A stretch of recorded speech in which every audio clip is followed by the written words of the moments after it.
Festivals all over the world constitute the most spontaneous mode of human emotional expression. In India, festivals are celebrated throughout the year, and hardly a day passes without a festive event of one kind or another.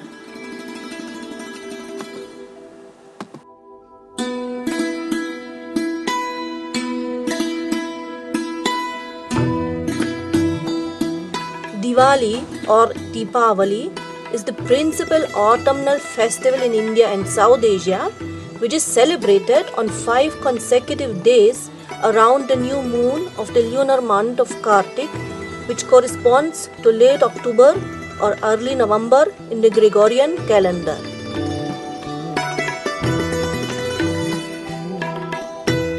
The word Deepavali literally means celebration of lights, and the festival signifies essentially a celebration of victory of good over evil, of knowledge over ignorance, of light over darkness.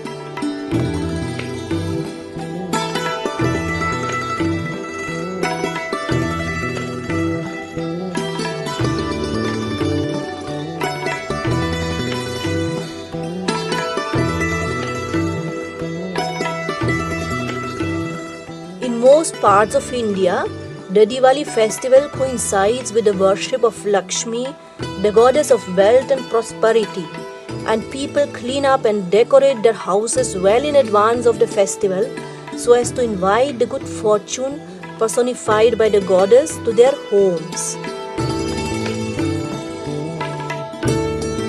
Elsewhere, predominantly in the eastern states of Bengal and Orissa, people celebrate the powerful goddess Kali, the destroyer of evil spirits, on the occasion of Diwali, and the festival is referred to as Kali Puja or worship of Kali. Mythology associates the occasion of Diwali with the return of Lord Ram, his wife Sita, and his younger brother Lakshman to their hometown Ayodhya after 14 years of exile, after Lord Ram defeated the demon king Ravan, as narrated in the ancient Indian epic Ramayana.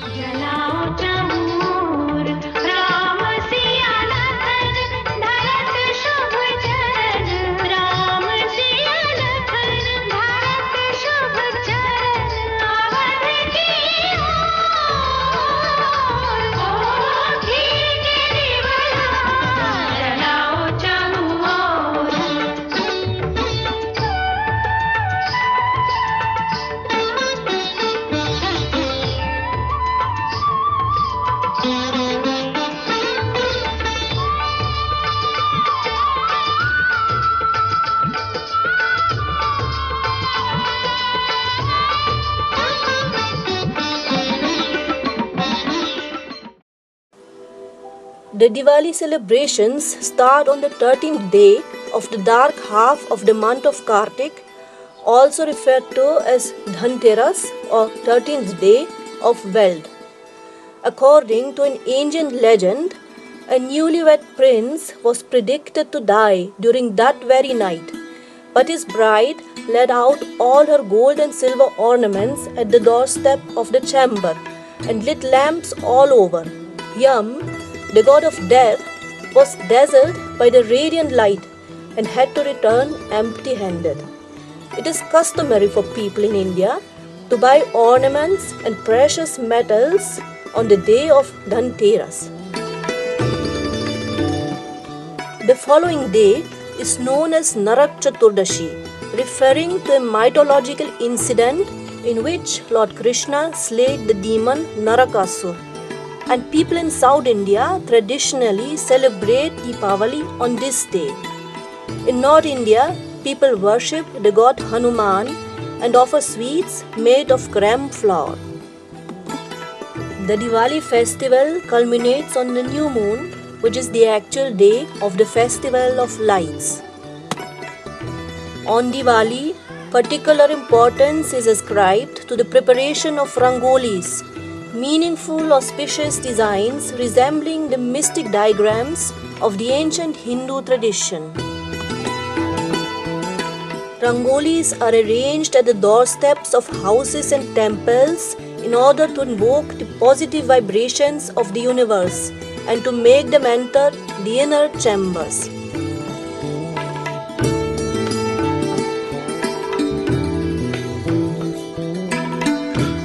Special attention is paid to the preparation of food offerings, and in domestic celebrations, it is the women of the house who prepare the various food items to be offered to the deities.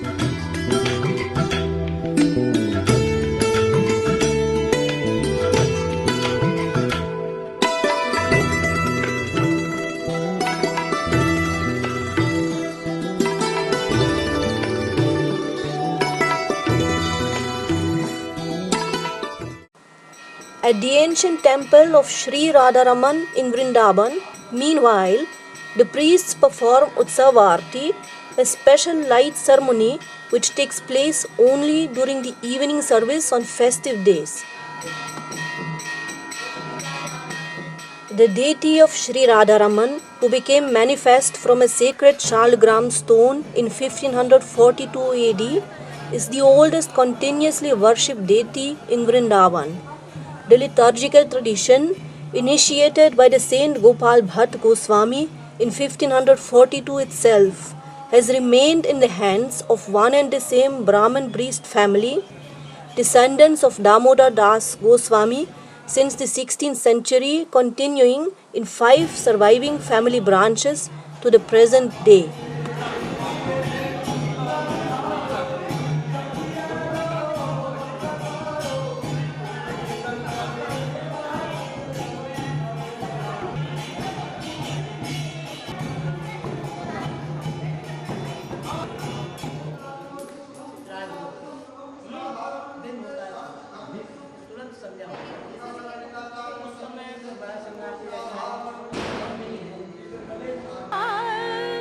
Today, it is the turn of Acharya Shri Gaurango Swamiji Maharaj and his family to perform the ritual service of Sri Radharaman, the seniormost family in the lineage of the Goswamis of this temple and the first family to take turn in the recurring 2.5-year cycle of liturgical service.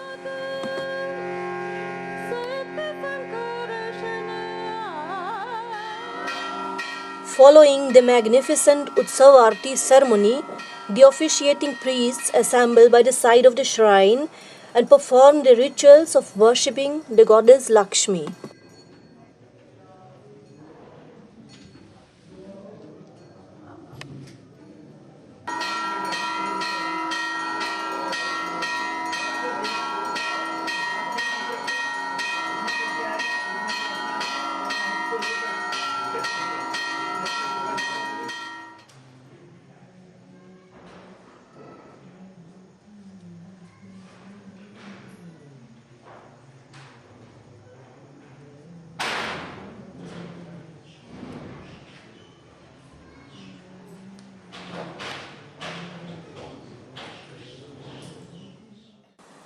Lakshmi Puja forms the central part of Diwali rituals in homes and domestic sanctuaries too.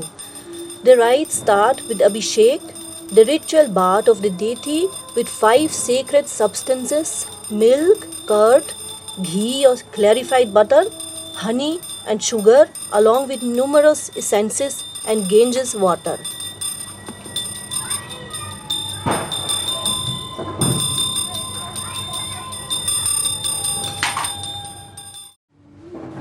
Thereafter, ritual worship and the Aarti or light ceremony are performed while uttering hymns in praise of the goddess.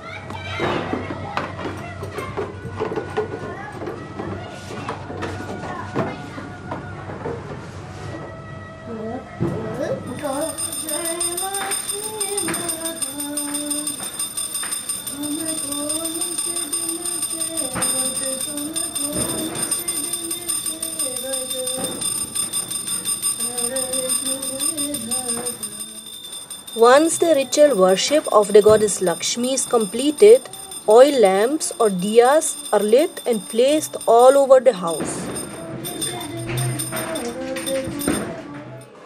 The temple too is illuminated by countless lights and candles.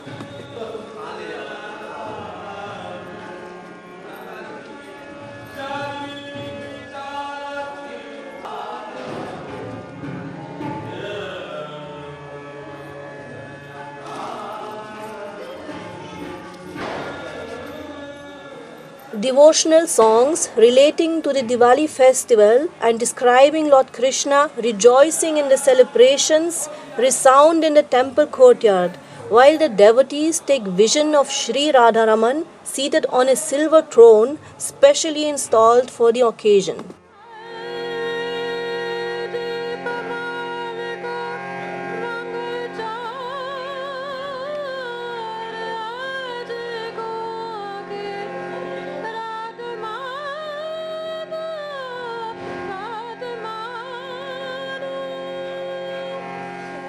The song speaks of the game at dice, a very popular game during the Diwali festival since ancient times. In India, gambling is legally prohibited throughout the year, a slight exception being made only on the occasion of Diwali. At the temple of Sri Radharaman, it is customary during the first 3 days of the festival for the priests to play Chaucer, the game at dice, with Sri Radharaman.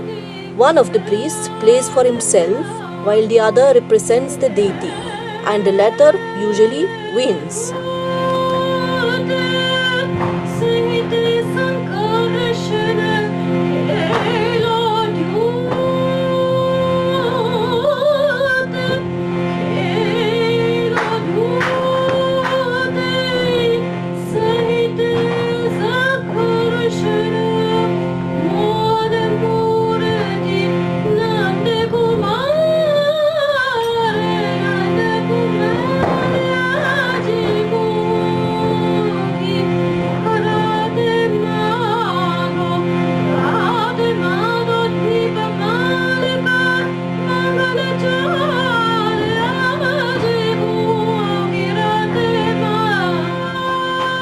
Songs of praise are rendered at the domestic sanctuaries as well.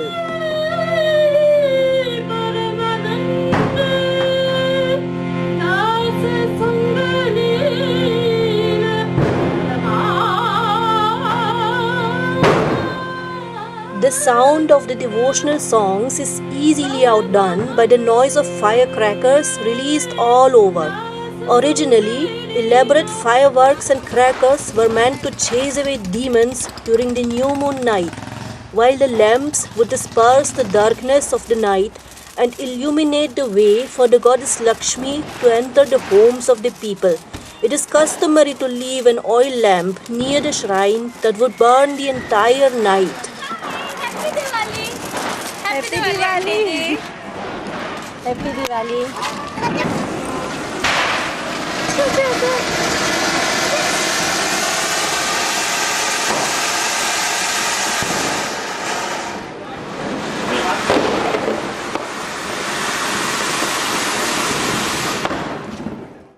The next day, which corresponds to the first day of the bright half of Kartik, is referred to as Ankoot or Mountain of Food, a name that indicates the significance of a variety of food offerings made on this fourth day of the festival.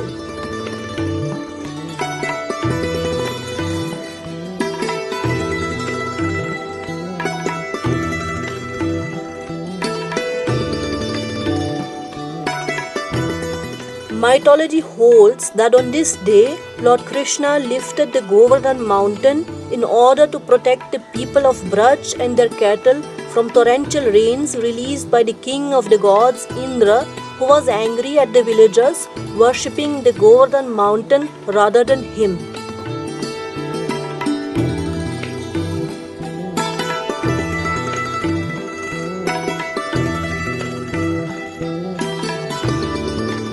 In the temples and homes, people prepare images of Lord Krishna lifting the mountain on the little finger of his left hand. These images, molded on the ground from heaps of cow dung and decorated with grass, cotton and color powder, will subsequently be worshipped in a ritual called Govardhan Puja. the veneration of Mount Govardhan, which stands synonymously with the Ankud festival.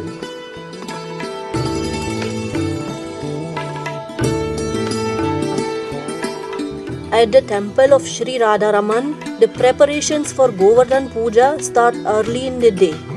Young Goswamis accomplished in fine arts usually take charge of the preparation of the cow dung image, which is called Govardhan, like the ritual itself.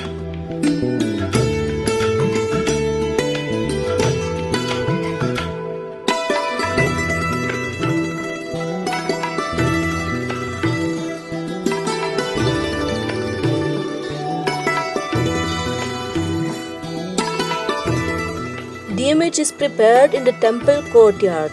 On the opposite side of the shrine, a huge pichwai or hanging cloth painting has been affixed, which depicts countless scenes from Krishna mythology in intricate silk embroidery. The painting dates back to the 18th century and it is carefully preserved by the temple to be displayed only on the day of the Ankud festival.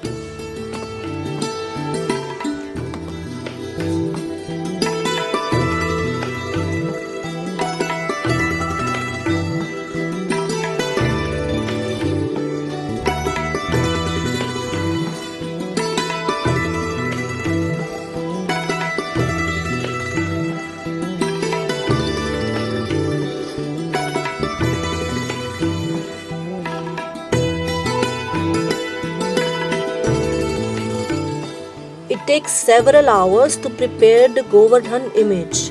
The young Goswamis pursue their complex and physically demanding task with sincere dedication, while they may benefit from the advice given by senior priests.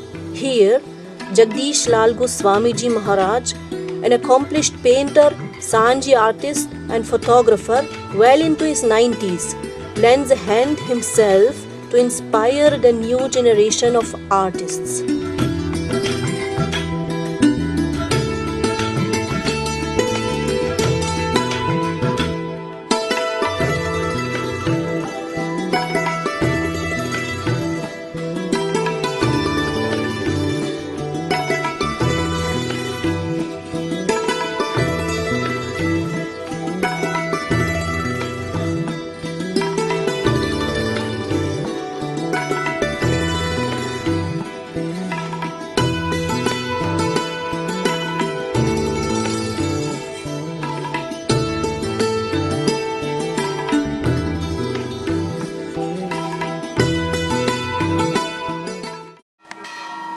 By the time the Govardhan image is complete, it is about noon and time for the rituals of Govardhan Puja. Devotees at the temple of Sri Radharaman will be able to take a rare glimpse of the deity seated on a throne on the outer platform in front of the shrine. Normally, Sri Radharaman would be seated here only during the evening service of the summer months, while otherwise retreating to the shrine at the back.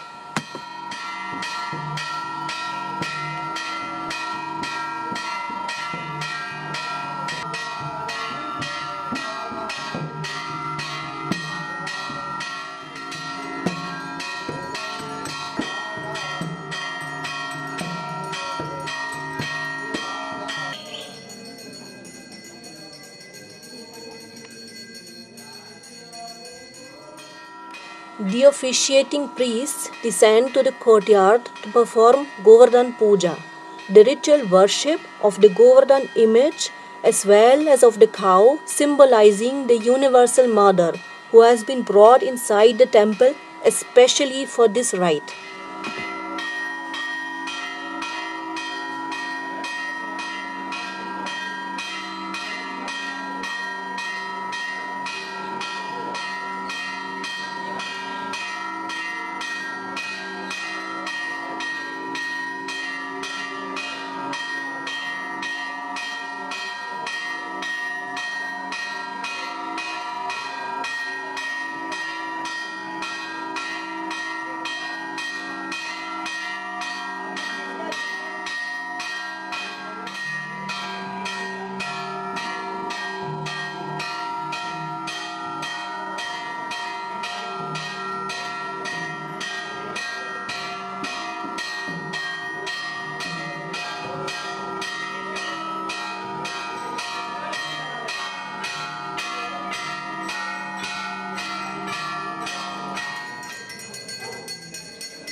Once the officiating priests have completed the ritual, it is the turn of the male members of other Goswami families as well as of the assembled devotees to venerate the Govardhan image.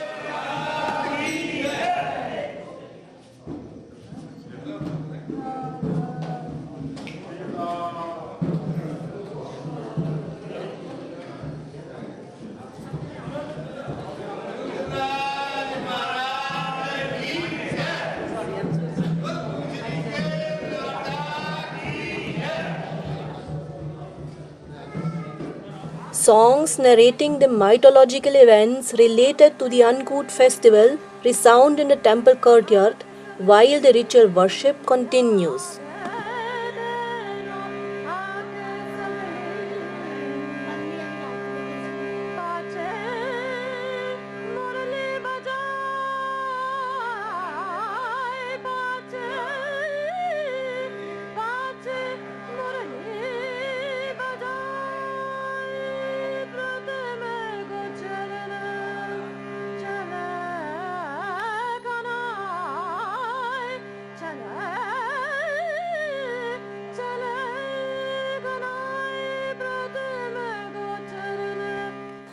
Finally, a group of devotees ritually circumambulate the Govardhan image while playing drums, cymbals, and singing songs of praise.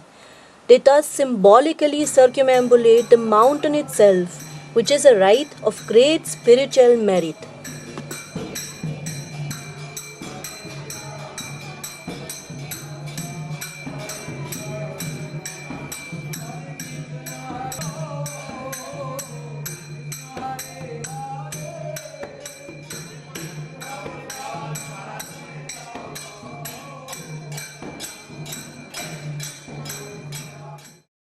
The fifth and final day of the Diwali festival celebrates the bond between brothers and sisters.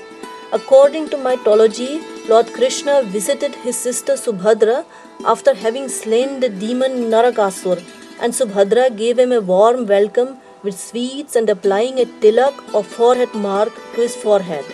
The custom is followed to the present day, and sisters invite their brothers to bless them before pampering them with their favorite foods, reminding us of the lifelong responsibility a brother carries in India to protect his sister.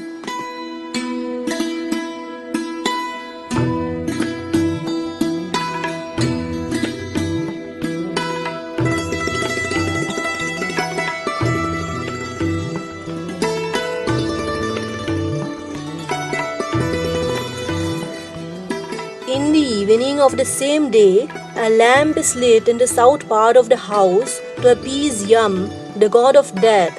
The festival thus concludes with a true reflection of its core spirit as described in India's ancient scriptures.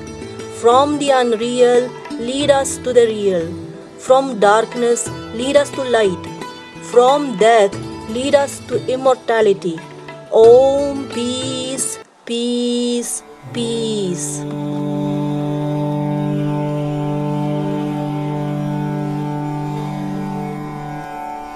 Asato ma satgamaya tamaso ma jyotirgamaya mrityorma mrutangamaya Om Shanti Shanti Shanti